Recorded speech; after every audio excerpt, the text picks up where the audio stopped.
Good evening, everyone. I am in a bit of a spot because my talk was going to be a comparison between coffee because this was the theme and she's already done it, so I don't know what to say here.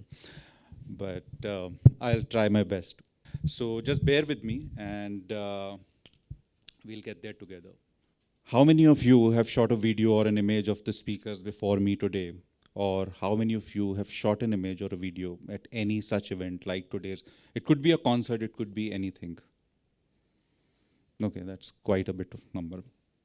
So that means we are in the same vocation. We shoot and edit images, we put them together with some sound or music, and then send them out in the world for others to see. In my case, it's a cinema hall or an OTT platform or a television channel.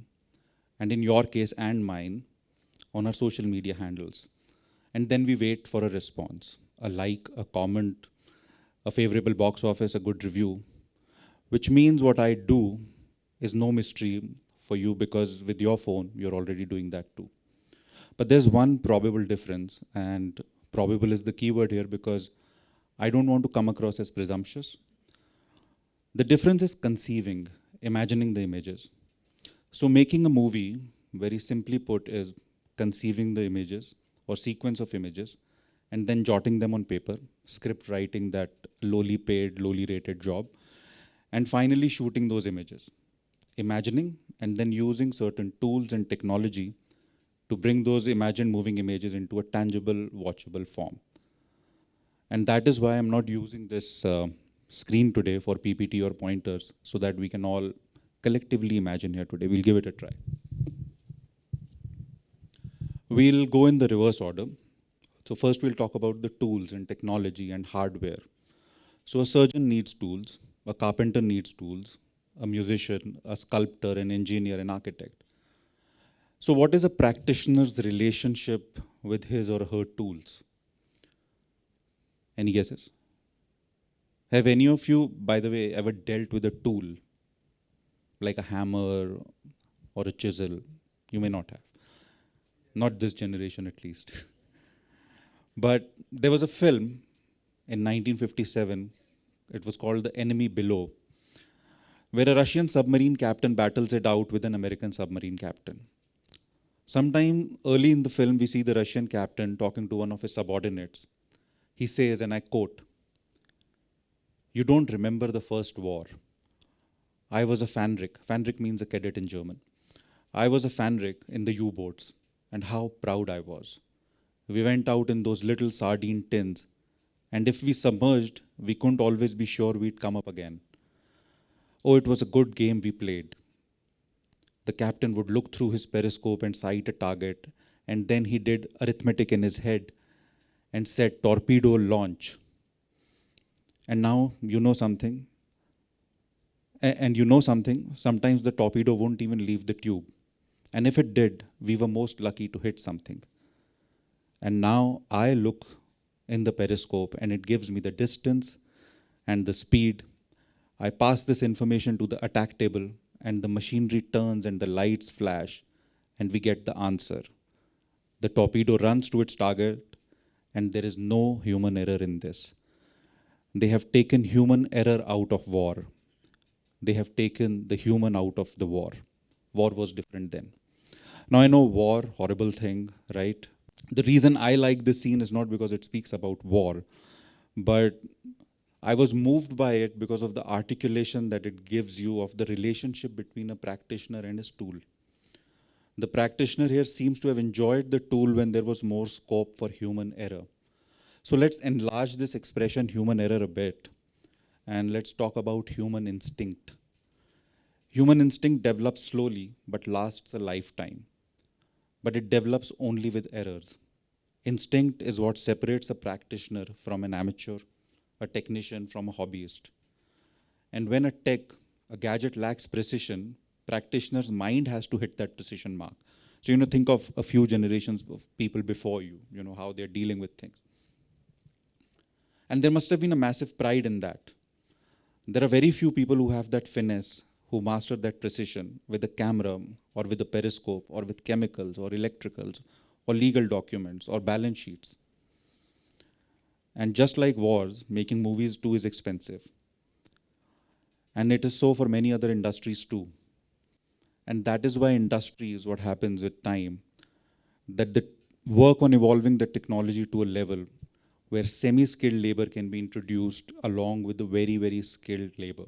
And therefore, most practitioners who live through tech changes often see the tech hitting the precision mark and rendering the practitioner obsolete. And the tech is always going to evolve faster than a technician in whatever field you are. So the question here is, how important is the freedom to err? Whether the society gives it to you or your institute gives it to you, how important is the freedom to make mistakes, to experiment and hone, especially when dealing with large scale budgets? So, and do we need to, as individuals, not as society or institutes, do we need to chase the tech, match its speed, or should we slow ourselves down?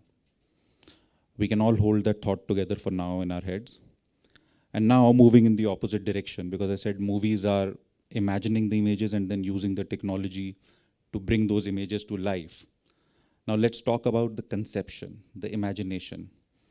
And also remember, any image that you take, if you shoot me today, these cameras are shooting me today, I am at this moment in this school. So the images always exist in time and space.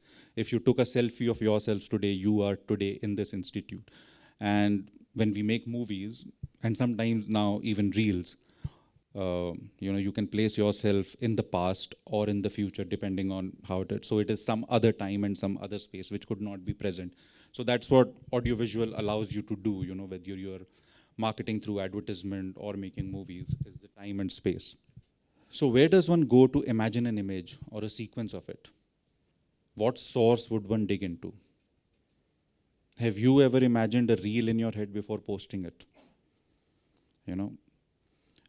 Imagine yourself vacationing at a location, shooting yourself, and then thinking of adding a song that you loved. It could be a song from a movie or a band. I'm sure you have, even if it was for a brief moment. And therefore, I was indeed presumptuous when I thought that the difference is that I imagine before shooting and you don't. I am your audience, or someone like me definitely is, as much as you are ours. Paul Morley, in his book, A Sound Mind, says, once the streaming of music emerged, it automatically dragged everything with it into same place. By accident more than intent, an entire history of music was released into the world, as though for the first time. The release date of millions of pieces of music was always now. You didn't need to listen to it on the radio or buy it on disc. With a couple of equipment and few subscriptions, you were able to have all the music. Streaming made all music equal, whatever its style or its historical place or genre or commercialism or obscurity. Its position in the canon as classic, cult, or hit, it all became the same. Now, just to give you an example, when I was young, a very famous composer named R.D. Burman passed away. Before that, you could not find a cassette or a CD of his on the music shop's shelf. But as he died, all that music came back into the shops because suddenly the demand increased. But today, a musician dying or something you need to discover, it's all there on the cloud. You own it, but what does it do? Where do we go to imagine the images or to find the sounds we are looking for?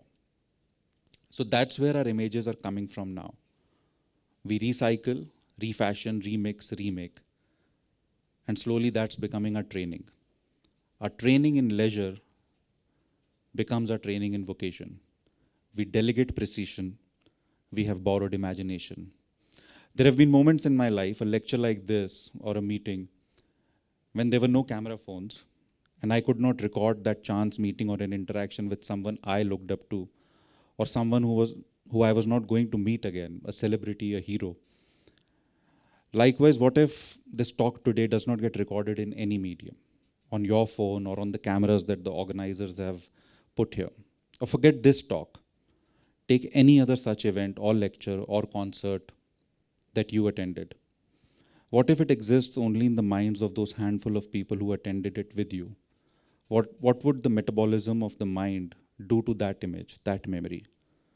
Now, because we have the tool, and the tool has a memory of its own, which is your phone, we do not save it in our mind.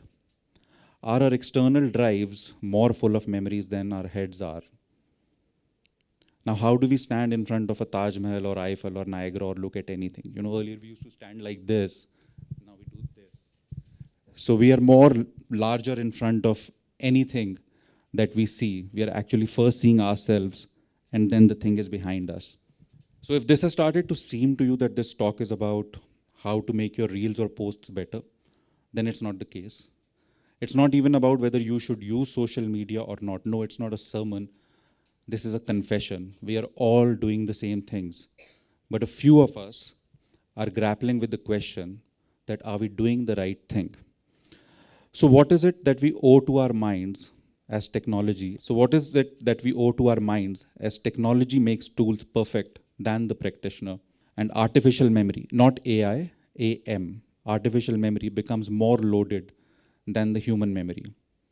Artificial memory had to be artificial memory, right? Your hard drives, your USBs, your cloud drives and everything. Artificial memory had to be the precursor to artificial intelligence, because up until now, those hard drives, those memory cards, those cloud drives weren't doing anything with the things stored in them. You just stored, you kept, the drive was not doing anything to them. They were not like human minds that sat with it and processed it until now. And if you think about it, and it's a question, I don't have an answer for it, why did the tech permeate our leisure time before it permeated our uh, professional work, so that maybe we could get addicted to it, when in our leisure time we are the least guarded.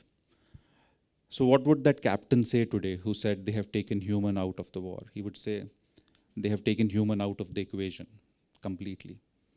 Human memory was one place where the images were stored and were then pulled from, not just for the movies. I once worked under our income tax advocate, Mr. Dayal Saran in Agra, and I fondly remember him cutting articles from newspapers and magazines on the rulings of tribunals, high courts, Supreme Court, circulars, you name it, and then he would index them by hand. That slow, tedious process helped him to commit the material to his mind. And then, at some point, it triggered his imagination to apply or extrapolate what he had read to the case that he was dealing with. And the time gap for that could have been a couple of years or even a decade. I've made 3 films, 1 TV series, and written a web show too. I think you heard that in my intro. In all of those, I can only tell you how much my childhood impacted them. The images that I had seen, the stories of India's partition that I had heard from my grandparents, the trips to museums in Delhi or to historical monuments of Agra. Everything seemed to me larger in size than myself. And of course, then there were images on the cinema screen, that massive cinema hall themselves. I gawked in wonder and in awe. What we owe to our minds today is awe, because awe triggers imagery, and awe is much more potent than memory. Awe, writes Dasher Keltner in his book, is the feeling in the presence of something vast that transcends your current understanding of the world. The unsaid rule in this definition is that vastness is in charge, not the person who is awed. But the moment one takes a device out and starts filming that wonder, we shrink its vastness. Our sense of wonder vaporizes. The spectacle becomes ordinary. And the burden, I feel, is not on the spectacle to remain vast. It's in our discipline and restraint. Our minds need our memories. It needs the trigger of wonder. And it needs that patient, slow brew before you spill the beans. Thank you.